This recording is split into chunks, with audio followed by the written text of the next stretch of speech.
Hey man, it's me, Kevin Smith. Welcome back to Sundance 2019. Look, it's the filmmakers and the cast from before. You know it. Give it up for them. Kids, take us into the movie, man, because this sounds delicious to me. I grew up with I had parents and stuff, but I spent a lot of time with my grandmother after my grandfather died. And every day, she'd watch her stories. And every day, she'd be like, shut up, my stories are on. So I love soap opera world, man. When I read about this, I was like, this is ingenious. Take us into the story. Well, I also love soap opera world. One of my best friends was on a soap for a while, and the most incredible part of visiting set was seeing these people who had to enact these insanely traumatic scenarios every day. Everything's big. And you show up to work every day with a new trauma, and that just becomes part of your regular life. And so we were really interested in taking a premise that was that loaded and treating it with a level of emotional reality that you would experience if you found out that your mother was still alive and starring on a soap opera. That's the story. Tell them what the story is. Right, sorry. No worries, no apologies. So it's about a dysfunctional family in New York who are all still living in an apartment together above the family theater that they own and operate.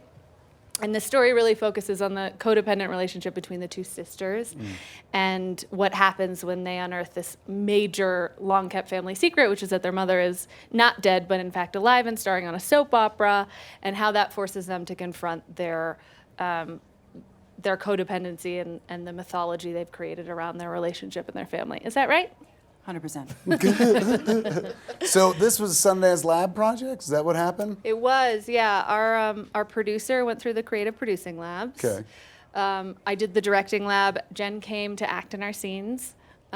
We met Judith at the lab. She was cast in our scenes and really helped us figure out her character and the script in a pretty big way. For those that don't know, and I've never been through the lab, what do you do? You show up and they're like, give us your piece of shit, we'll make it better. That's exactly Is it right. really? Yeah. It's a bit like boot camp. I mean, you show up and the whole thing from top to toe is rather overwhelming, but in a great way. So it's meant to be an incubator for people that are trying to get their film made and also still figuring out the world of the story. So you go, you have these one-on-one meetings with advisors, anyone from Joan Tewksbury to Ed Harris, and then they provide you these fantastic actors, the best actors in the world, especially this one, to workshop your scenes with you. So you shoot scenes from the script, and they're already invested in the movie.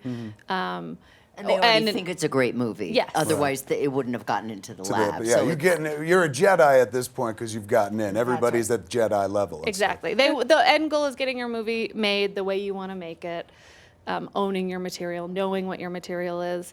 But also they're there to support the artists on their longer journey, and they're really interested in helping people kick that off. And the stuff you shoot in the lab, that's not like we use that. That's in the actual. It's really just kind of a run through and see if it works. Our script changed so much.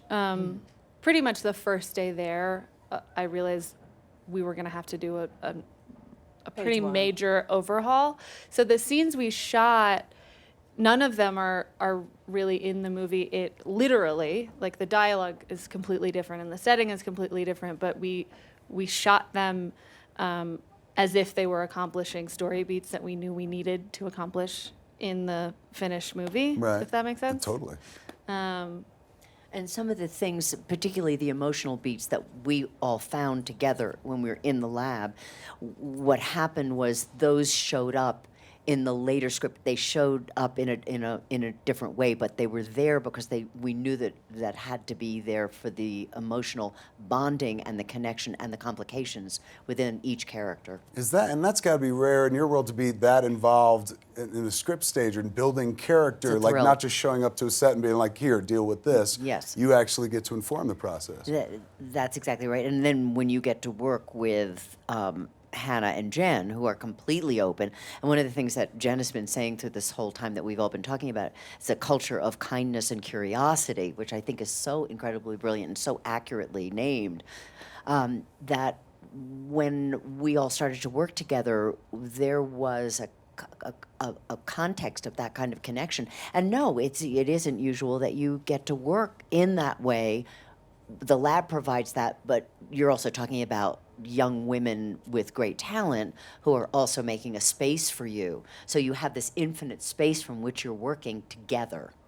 It was pretty well suited for the way we already work. Wait, so when you say you already worked, is it Disengaged was what you guys had done? Yeah, Disengaged. I've made a few shorts, and I always say that that's okay. I learned less about the craft of directing at the labs than I did about myself, which I think was the most important part of figuring out the movie. That's interesting and true. I mean, you got it, the personal before the professional. And it really reinforced that the way we'd been working was working. So when we brought Mike on, the first conversation we had was, it was basically, I interviewed you about the character. Yeah, and I mean, I saw the script and then I saw who was attached to it, and it felt like a no-brainer. I mean, it's shot in New York. The characters are plus. Yes, plus. Character-driven script. I love the fact that the director is also an actress involved in the writing. They're all, it's sort of like, felt like a student project, like kind of in a good way, in the sense that not in the kind of way that Everyone are equals. Everyone is equal, but also the fact that they're so invested in it because it's their baby. It's not something that someone wrote and they're like, no, everything, every frame, every setup is something that they're talking about and they're doing. And the producers were very collaborative as well. So I just felt really great about being a part of it. I love the fact that it was a dysfunctional family, and then my character sort of is dysfunctional too, and he sort of happens to bump into them in a sense like someone introduces him, and it makes sense that he's in their world even though he doesn't feel like he belongs, but at the same time he sort of does. Right. So it felt really interesting. And I think that lends to sort of enforce what this whole project is about: the dysfunctionality, the quirkiness of it all, humor, but also there's this deep relationship between these ladies, and I think people are gonna love it. This is your first time up here? You ever been to Sundance? Sundance. before? I came out for it was Taking Chance. It was an HBO film with Kevin Bacon about almost 10 years ago. Yeah. It was 2008, so I came out for that. What about you? I was here in 2007. My husband, who's a writer, wrote this movie called Save Me, which is sort of the bit of a precursor movie to Boy Erased. It was about a 12-step program for gay reparative therapy, Right. where two young men fall in love with each other. And it was here in Sundance in 2007.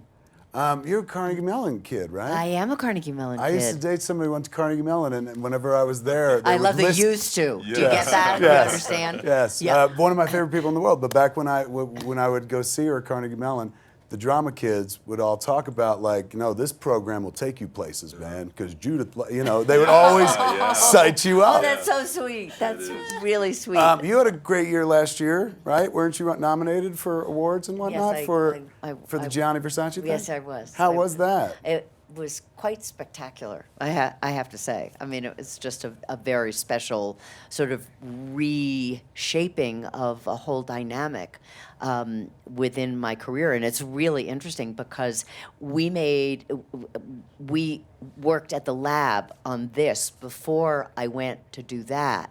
And just having worked with these two extraordinary human beings, there was a sort of a settling in. It happened starting with Transparent, and then working with them, and then going to Versace, where there was this newfound freedom within my artistic expression. And I know that sounds sort of highfalutin in some sort of way, and I don't mean it to sound sort of Southern California New Agey. I mean, that's not what I mean. It was sort of like this, there was a kind of freedom of and acceptance of participation that we had together that actually freed me up in some sort of marvelous way that I can't even explain it quite. How amazing is that? She's literally Excuse just me. saying, I figured out who's the boss. And she said it's you guys. Oh and my stuff. God, I See what you did wondered there? if we were gonna go there. I had Okay. to. It's Don't make all me right, break out honey. my It's Danza perfectly impression, all for right. heaven's I'm sakes. gonna tell your girlfriend from Carnegie. Your that you said guard. that.